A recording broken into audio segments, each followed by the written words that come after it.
Hello everybody, welcome to Crafty Soup. My name is Misty. I am here with a layout process video for you as part of the Mix It Up Monday hop, where we take a sketch and we add in some mixed media. And today the sketch is actually by me, and this is available for download over on my blog. I will put a link in the description. I'm not going to follow this sketch exactly, but I'm going to be inspired by a grid of small photos, and I'm going to do a little bit of tidy finger painting. So let's get started. So first up, here is my grid of photos. This is me at the optician's office trying to choose a new pair of frames, which I have to do every year. So I do go to my supplies and find the all the glasses embellishments that I could find. And while I was in that same category of my supplies, I did find this home paper, and this I just kind of peeked through it, and the alarm clocks really caught my attention because this is an annual event for me. So those clocks kind of represent that time repetition. And while I had this kit out, I decided to go ahead and see if any other papers in there would work. And I pulled a few pieces, and I will set everything else off to the side because I'm not sure if much else from that particular set of supplies will work. I do have some other stickers that caught my attention when I was in there, and so I did go ahead and pull them out. And the reason they caught my attention is just because I have such a hard time with my vision that all the daily things that we do, like reading and watching TV, a lot of that stuff is a struggle these days. And so I wanted to incorporate some of those icons in there. Now, at first I thought I was just going to map my photos on this pink paper, but then when I pulled out some gold spatters, and I did that because my stickers have a bit of gold in it. Did I say spatter? This this paste from Simon Hurley and Ranger. So I will get to the spattering part later. At any rate, I thought I was going to use the pink to map my photos on top of the full sheet of the clock paper. But I decided with that paste there, I wanted to frame my photos out with the paste instead of using paper to frame my photos. So I went ahead and cut that clock paper, words are hard for me today, that clock paper down to be half of my layout. I cut some strips from the back of that's the black check there, and a part of the blue to be the title strips underneath. You can see those in the sketch. I've changed up the scale a little bit and everything. And now here is where I am finger painting. I am going to keep this really simple. And if you don't like messy mixed media, the only thing you have to wash at the end of this process is the tip of your finger. So it is a very easy, I know the title finger painting probably freaks some people out, but really this is so much easier to clean up after than a paintbrush would be.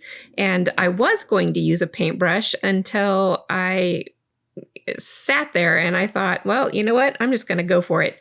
And I'm using this little scratch piece of paper as a mask so that when I rub around it, I create little frames, and it is slightly larger than my photos. And I did create more frames than my photos to leave some spaces for embellishing. Off camera, I used more paste on the rest of that scratch piece of paper. I covered up my wet paint from doing that scratch piece of paper. This was not messy from doing the frames. This was messy from doing that other scratch piece of paper. I thought I would be able to save it and rehydrate it to use for spattering, but it was it had dried up a little bit too much. But I had the thought that if I covered it up and with a mist of water that it would keep it wet, but it didn't work out quite that way. At any rate, I am going to add spattering to my layout, but this is the messy part. If you don't like messy mixed media, just stick with the finger painting and you can get some fun play going on with some mixed media. And that might be a gateway for you, because I know I did not like messes before I started doing mixed media stuff. In fact, that was the thing that I'm like, nah, I don't want to do mixed media because it's too messy and I don't like cleaning. That's my main problem, is that I don't like cleaning. So if that sounds like you, try this finger painting tip, because you can have fun with the mixed media, and really it's very simple to just wash off the tip of your finger. I am spattering all of these pieces individually. I just wanted to move forward with the layout, and I didn't want to get everything assembled before doing this spattering, partially because I was trying to use up that paint before it did dry out on me, even though didn't work out that way. But so anyway, I'm just doing all of these separate pieces here. When I am doing mixed media, I do like to pick up any leftover paint so that it doesn't go to waste. I just use scratch paper to do this, and I will save these pieces for die cutting, maybe alphabets later. And speaking of die cutting alphabets, that scratch paper that I had covered with a solid coating of gold became the word choosing there when I die cut it. And because I had leftover die cuts, that you can see those little square letters up there that say the annual, that's what I'm talking about. I will have leftovers and they end up turning into pieces that I can use for later layouts. So the annual came from those leftover pieces from a previous project, and choosing is the new for this project. And I'm going to go ahead and build up my title on these paper strips. And that is similar to what's in the photo, but instead of being, 3 small strips, it's 2 larger strips. And instead of my title being on the bottom, it's on the top. So there are a lot of similarities here between the sketch and the final product. It's just me kind of mixing up the grid a little bit, really is the biggest change I made. All right, I did apply some liquid glue to this, and while this piece isn't straight, lately I've been using a lot more liquid glue on things, and I'm realizing that I have a challenge because I often get a lot of things crooked, and that has come back to bite me on a few projects. So I might have to rethink my recent fascination with liquid glue and go back to my tape runner a little bit. But anyway, I digress. I am going to use 1 circle to hold embellishments on the sketch. You can see there's 3 smaller circles each with its own embellishment. I'm going to group mine all up into 1 piece on top of a larger circle. I am cutting this out of vellum because I like the softness that it can add. And in fact, I kind of wish I had done 2 layers of vellum for this, but it's already glued down, so I can't go back and change it. So I'm just grouping those 3 embellishments onto 1 circle instead of 3 separate circles. The clock paper is feeling a little bit busy to me with the title up there, and that's why I wish I would have more vellum to kind of soften that down a little bit. And actually, after the fact, I do kind of wish I had applied some gesso over that clock print just to tone it down a little bit, because my embellishments and title up there are feeling a little bit subdued compared to that paper. All right, here I am down at the bottom of the layout. I decided to carry more vellum across the layout. I didn't intend to use vellum at all when I started this process. So these are the things that shift on me when I am working.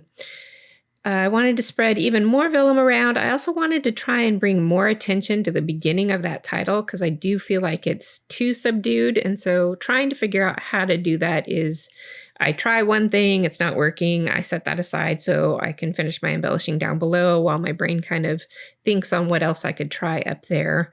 And that's just my process of trying to get things done. My brain definitely ruminates on things while I'm working on other, easy tasks like gluing things down.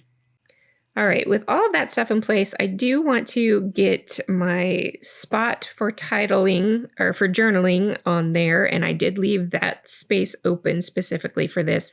I thought it would be just a little bit more room, but again, when I was working with the finger painting process, I didn't measure or do anything like that, so I have the room left over that I have, and it ends up being enough for what I'm going to say on this layout.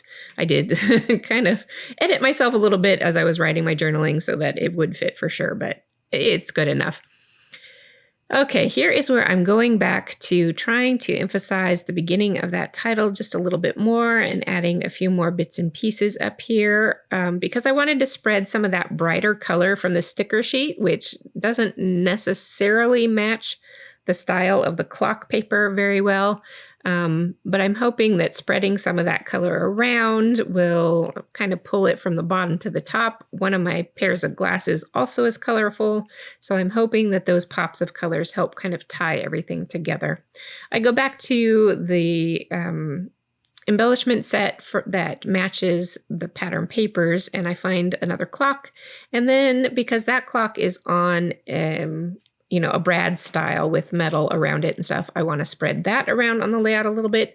So I pull in one black brad, and then the rest of the coordination with that can come from the black color and not necessarily from the brads, because brads are more expensive of an embellishment. I try not to use a ton of them on layouts, but one or two here and there helps tie things together, and then I can continue that tie with the enamel dots. So that is what I'm doing as this last embellishing stage here, assuming I could get them off the carrier sheet.